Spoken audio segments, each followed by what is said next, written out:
Saya target saya 4 ton baru boleh ambil ayak. Jadi apabila saya guna baja Power Grow, alhamdulillah dalam masa 3 ton dia mengeluarkan hasil yang amat-amat berpuas hati lah. Oi mai cek mai, kita ke negeri Kedah. Mai oi bagi ramai, jamu nasi kawah. Naik gapai terbang, turun kepala batan. Assalamualaikum warahmatullahi wabarakatuh. Saya Rabbani bin Muhtar, pengusaha ladang nipah di kampung Sungai Dedak ni.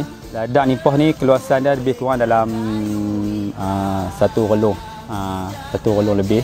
Nipah ni akan keluarkan hasil, dia akan mengeluarkan ayak lah. Ayak nira, orang panggil ayak nira. Saya menggunakan baja Power Grow. Baja Power Grow adalah terbaik yang pernah saya jumpa lah.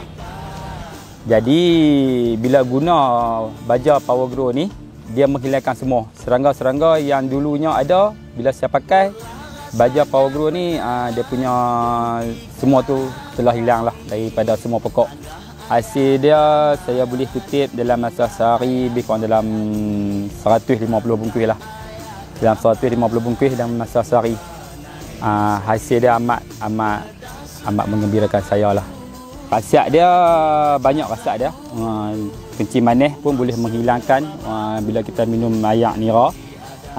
Dari segi sembelit pun kita boleh minum ayak nira.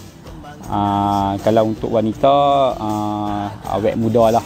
Bila orang cakap awet muda, ayak nira pun boleh menjadikan muka bagi kaum-kaum wanita. Baja Power Grow ni saya bubuh dalam seminggu sekali. Saya tak bubuh banyak, saya bubuh sikit saja. Tapi dengan sikit itulah ia mengeluarkan hasil yang banyak kepada diri saya.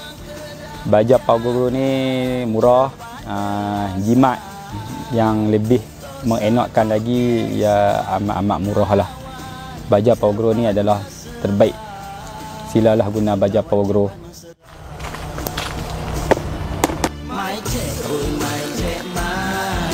Apa-apa pun baja Power Grow memang dahsyat.